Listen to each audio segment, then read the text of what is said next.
Many are hoping for some meaningful reform on social media policies amid worries that platforms are unfairly targeting conservative voices. That's according to One America's Jack Posobiec, who spoke with a former content moderator from Facebook. We're very excited to welcome to One America News for the first time someone who has been on the inside of big tech, Silicon Valley, something we talk about every day. But we don't just talk about these stories, we go to the people who are actually there to tell us in their own words what happened. And that's why I'm very excited to bring in today Zach McElroy. He's a former content moderator at Facebook. Facebook, of course, one of the largest social media platforms here in our country, and obviously something that's been a topic of extreme discussion through the 2016 election, now going into the 2020 election. Zach, thank you so much for being with us here today, and I commend you for coming forward and speaking out on this issue. Well, you humbled me. Thank you kindly for having me. So tell me, as a Facebook content moderator, what was your job? Well, as a content moderator, as opposed to someone on the programming side of things that deals with the algorithms, I am someone who is tasked with determining whether a post that gets reported on the platform violates the guidelines and whether it gets deleted or taken up. A lot of people don't realize, they think bots handle all of this, but there are a large number of people who actually deal with the posts that get reported on Facebook and Instagram. What did you see that you, in your own words, just said abuse in terms of politics on Facebook? Yeah, certainly. I think one of the most egregious things, I kind of have to come in swinging and talk about one of the most important things.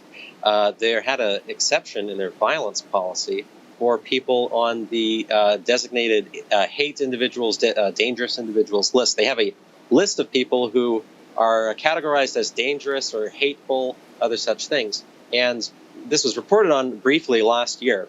There was a omission. There's a clause in the violence policy where normally you're not allowed to make calls for violence and threats against people, but they actually allowed that for people who are on these lists of dangerous individuals or hate individuals.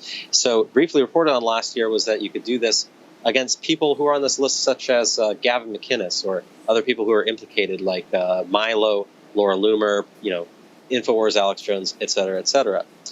Essentially, you could make death threats against people on the platform. Right. And so what other types of political abuses would you see at Facebook in your time there? Or maybe ones that you heard about as well from others that you worked with?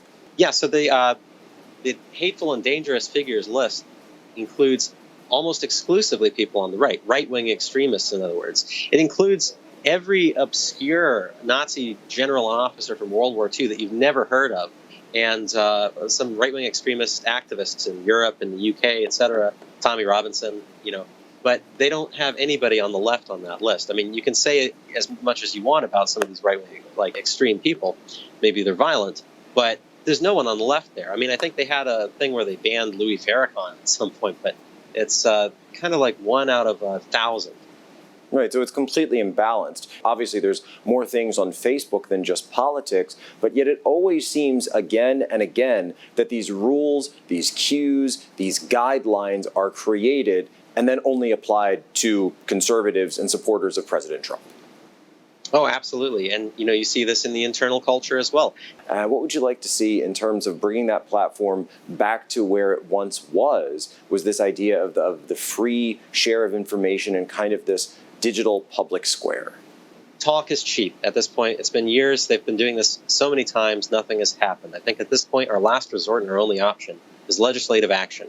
I fully support that, even though it's a bizarre day when I say I want more government regulation. But I think that this is the only place that is a special scenario. It's a special case. I think we really need to see that, because the consequences of tech censorship are they're too big to say. Especially leading up to the election, we're running out of time. Public discourse is online, and a large portion of that discourse online is handled by Facebook and Instagram. They wield such power, and I think the case for regulation is great, and I, for one, am willing to testify before Congress the things that I've seen, because I am very passionate about seeing change, substantive change for once, actually come about this. Zach McElroy, I thank you so much for joining us here at One America News, and I thank you for your courage and your bravery for having a voice to speak out. Thank you so much. Thank you for having me. Want to see more videos like this? Click on the link below and subscribe to One America News on YouTube, and call your cable provider and kindly demand that One America News is added to your lineup. Call and subscribe today.